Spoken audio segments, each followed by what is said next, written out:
Great, that's us live. So hello and welcome to Time to Talk with Cognitive Sports Therapy. I am Dr. Claire Gilfry and I am delighted tonight to be joined by Dr. Chris Schramm. Chris, you and I work together at Cambridge Private Doctors, that you have worked hard at creating a specialist interest and developing your knowledge and experience around the subject of ADHD, which is why I was gathering you in to kind of come and join me this evening. And I know you're aware, but again, if anyone's coming in at this new, my colleague Nicola Ostler came to me and talked about her new diagnosis as an adult. And I felt it was important to maybe continue that conversation and bring in an expert to have a bit of a chat, a little bit more along the lines of what to expect or when we should be coming for assessments, and a little bit of a conversation around treatment and options, if that is possible. Chris, do you want to say anything more about who you are and why you do what you do, just briefly? Yeah, sure. So I'm a GP. I work in Cambridge, England. I've been there for 30 years. I've basically had all my career in Cambridge. I have quite a bit of ADHD in the family, which has become much more evident in fairly recent years. It started with my sister getting diagnosed when she was having a bit of trouble with her PhD when she was 48. And also my nephew, who was diagnosed very young in childhood. He had a very stormy perinatal time. He was born very prematurely, low birth weight, etc. And he was diagnosed with ADHD about as early as you can diagnose it. And so I've had these two kind of index cases, and then the occurrence of cases has moved closer to home. And interesting that, isn't it? So you kind of got that extreme of a child who it's really kind of obvious in from early days through to an adult who probably, if they're doing a PhD, have obviously kind of functioned up to a level until they're like in their 40s, and then it becomes obvious that she was doing it quite slowly. Okay. With difficulty. Yeah. So and there's a lot of ADHD about, the prevalence is very high. It's been very poorly recognized until now. And of course, the older you sort of realize that you've got what's going on, say my sister or Nicola or whatever, you've actually adjusted enormously. Life's often taken twists and turns. You've done things which haven't worked so well. Probably didn't do as well at school as you should have, because you could walk as well as you might have if you'd had the right sort of treatment. Should have, could have, It's hard to know, isn't it? Well, the whole point about ADHD is that kids in classrooms can struggle massively because they've got a whole bunch of stuff going on in their head and they can't prioritize it. That's what it's all about. So the kid who's looking out the window very often isn't blank. They've actually got 10 things to think about that they regard as more interesting as what the teacher's saying. And if they get an A- in their test at the end of the term, they're usually smarter than that. It's just they manage to scrape together that sort of mark with a fraction of their available attention. So I think it's really good to start from the outset of realizing that ADHD is really a mixed blessing. On the one hand, it can stop you doing so well in tests. On the other hand, it can give you a whole bunch of positive advantages in life. And someone like Nikki, who was on last week, who has bags of energy and incredibly good interpersonal skills and relational skills, because she's fearless. She's clearly fearless. And these can be positive traits of people with ADHD. And I think she was really putting that across and actually almost celebrating the reason and the understanding behind it, because absolutely, she's definitely got a lot of positive. And her lifestyle is mirrors what she needs to thrive. So hence she's big on exercise, and that really is part of what keeps her in good nick mentally. So from a medical stance, maybe there's two separate conversations here, as I think separately. There's maybe the conversation around the parent who has the child or the teacher who has the child, and then possibly then a different conversation around an adult. I get asked a lot. So that question about I'm wondering, I'm suspicious, as you say, there's more information out there. It seems to be that we are aware of it more. So people then are starting to think about it, wondering either about children or about themselves.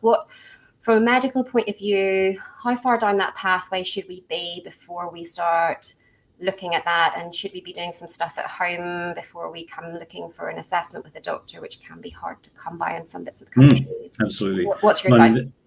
Sure. There's loads of questionnaires online that go through some of the key symptoms. and that's a good thing. And if you're starting to think about ADHD, there are loads of articles online. There are loads of really, really good YouTube clips from people, and probably on other platforms as well, but clips from some of the international experts, which are fabulous. And same set people have written peer-reviewed books which go through the whole sort of thing emphatically. So doing your research is an important thing. There are some really standout moments, I think, in the life of a parent with a child with ADHD. You know, as you watch your child unable to go upstairs and follow a 3-stage command, you know, go upstairs, pick up this, and come back down again. Now, there's a certain age by which that should happen, and if that's kind of not happening in a kid who's trying to do it beyond a certain age, I mean, that's one of the kind of classic symptoms of ADHD. Either they weren't tuning in the first place, or they've had so many brilliant ideas of things they could do between each thing they were meant to be doing, they can't get to the end of the process and come back again. That's just one symptom. There are plenty of others, and as soon as you start to read about it, you sort of spot this kind of stuff. In the classroom, there are two really classic patterns. I think most teachers for a decade or two have known about the hyperactive kid who runs around tearing everything up. And more recently, we've become much more aware of the inattentive child who has simply a brain that is doing other things and sits very quietly and doesn't get in the teacher's way, doesn't get their attention, actually just underperforms. It's worth probably, Claire, just looking at the 3 main symptom areas in ADHD. Yeah, go for it. So you've got primarily your inattention group of symptoms, and the other 2 main ones are impulsivity and hyperactivity, which kind of get clumped in together. So you look at all of those symptom areas and sort of see what sort of scores people have when you're doing a formal assessment. You check whether these things are really evident and to the right sort of level of severity. And then you can end up having a diagnosis, which maybe that you don't have ADHD, or it may be that you have primarily inattentive type, or it may be that you are primarily hyperkinetic or hyperactive, or it could be combined, and combined is really very common. It's really very common when you assess children who with inattentive symptoms. I've been really interested to watch this. I've been involved now treating quite a few girls who were picked up because of their inattention. When you actually look closely, there's a few little mild hyperkinetic things in there as well, which didn't actually catch the attention. So it's all very interesting. So so that if you're finding your child difficult to parent, or you feel like the sum of the parts isn't quite working out in a school environment, then reading and thinking and chatting and exploring. Some of the big national psychiatry website chains have fantastic websites with loads of resources and videos and things on there. That's another really good source of information. Well, maybe at the end, I often say about resources, maybe you could send me some things and I can kind of send that out, because I think resources are always really useful. There is a bit of a minefield now, I think, with the internet, as you can find. Google can give you all sorts of things, so having some places to actually look would probably be really useful. So you're sitting there, you're as parent, you're recognizing some of these symptoms, you're probably getting a similar report from the teachers, because I think it has to be across the sort of 2 different zones, isn't it, or not just in one area of our lives. So what do you do? What would you advise then? What's the current pathway that maybe could be improved? We've been talking a bit about that, but well, it's good to check out what the local NHS services is capable of providing in your own area. The problem across the nation is that they're massively overwhelmed, and so I've ended up I work in both sectors. I work in the private sector and in the NHS. If you feel that there's an educational pressing need to get things sorted out, I take the view that there are very few things in medicine where if you invest, you'll get an extraordinary return on your money. I think for a child who's struggling in school, where if engaging with school means that they're less likely to be employable at the end of time in school, they don't have to be not working for very long for some investment earlier to make a difference. And I think that the problem that psychiatry services face across the country is there aren't enough psychiatrists to deal with ADHD anyway. That's the first thing. But the second thing is their financing has been so squeezed over time. They have so many high needs children who are in imminent danger actually now in crises all the time. A lot of their energy goes there. Yeah. A lot of the problems with ADHD roll out over time, but for now they can't actually put a lot of resources into ADHD. So as part of an educational psychology kind of approach to, is my child, actually being able to access the curriculum here, I think it's something that you need to be conscious about whether they're actually progressing in school and getting the most of what's been offered to them. And the expectation from that would be some kind of assessment. We were talking about a QB test before we came on. Yeah. So, I mean, historically, most ADHD assessment has been done just by detailed interview.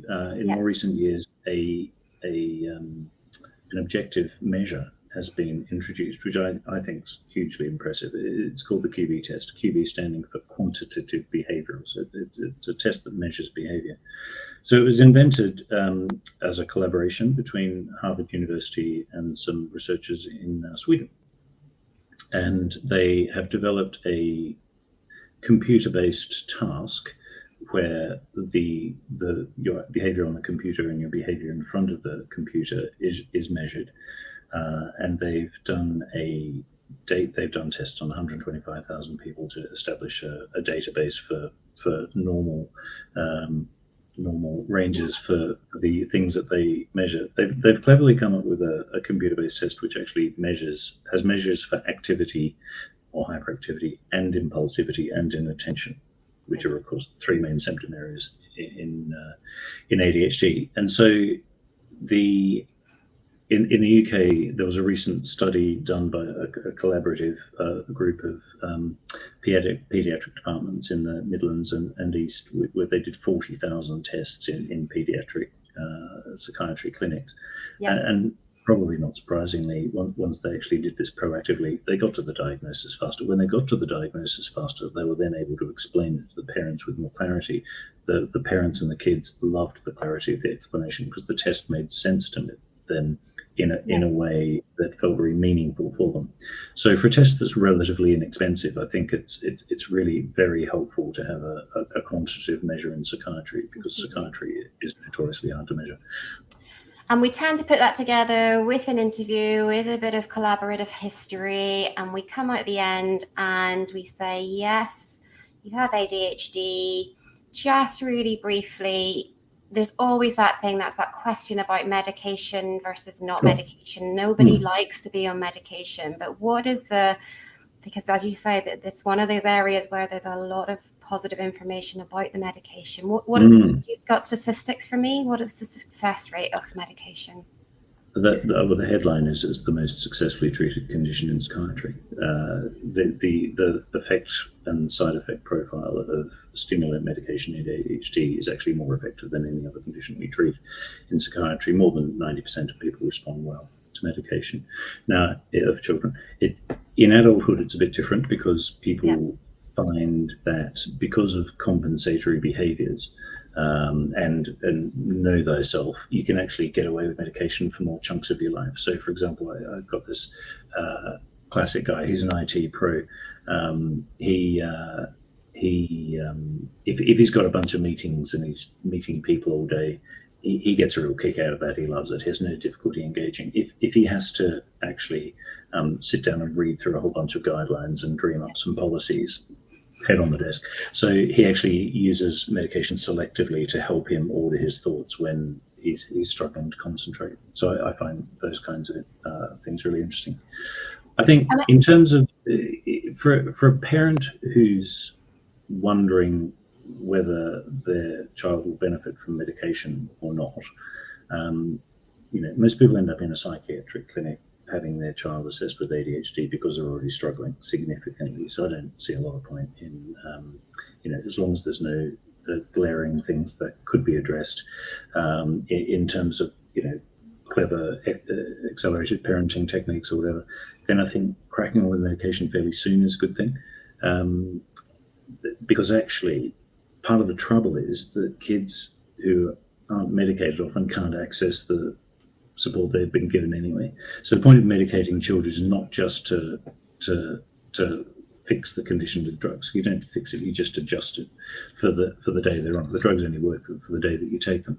But actually, if you give children medication, then sometimes they can then access the psychological inputs better because they can concentrate on them better. Okay. And they can actually focus on the thing. So the treatment still has to be holistic, but medication works really well and is really well tolerated. And it's a really key concept, I think, that it only works on the day that you take it. So your tolerance to it builds up over time in terms of side effects, but the effect that it has is just on and off. It's like a switch.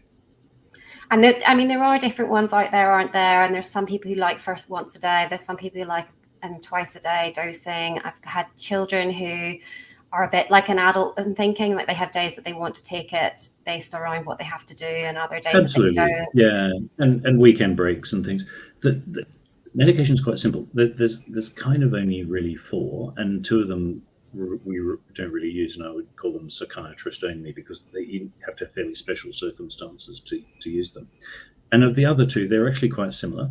So they're stimulants. So they stimulate the bit of the brain that is failing to control your thought traffic. I can give you some analogies about this. The sleeping traffic policeman in your right prefrontal cortex. So paradoxically, a stimulant wakes up the bit that's trying to direct the traffic and calm it down. So you thought can stop and you can keep going.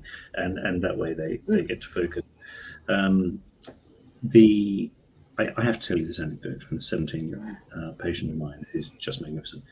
He after he was on medication, he said, before medication, it's like I had just 10 voices talking in my head all of the time. And on medication, well, there are only 5 of them, and they're a lot quieter. In fact, a lot of the time they only spoke when I spoke to them first. I thought that was amazing.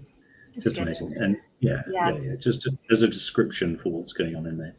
So there's this paradoxical effect of how does giving a stimulant to a child who's tearing up your consulting room or your classroom actually calm them down. And the whole idea is that there's a lot of ideas in there.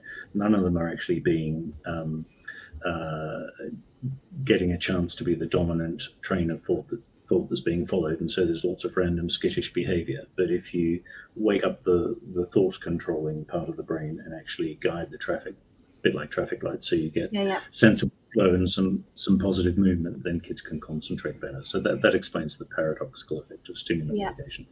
It really helps, actually. That's a really great concept, actually. I like that. I'm really aware of time. Similar to my conversation with Nicola last week, we kind of knew it's a big topic and it's really hard to condense into 15. And I resist the urge to make these longer because I think they work best as sort of little nuggets. I suspect I might be knocking on your door again because I suspect I might get more questions. But hopefully this has kind of been like just a little bit of extra information for anybody who's sitting in that world, kind of having suspicions, not sure where to go.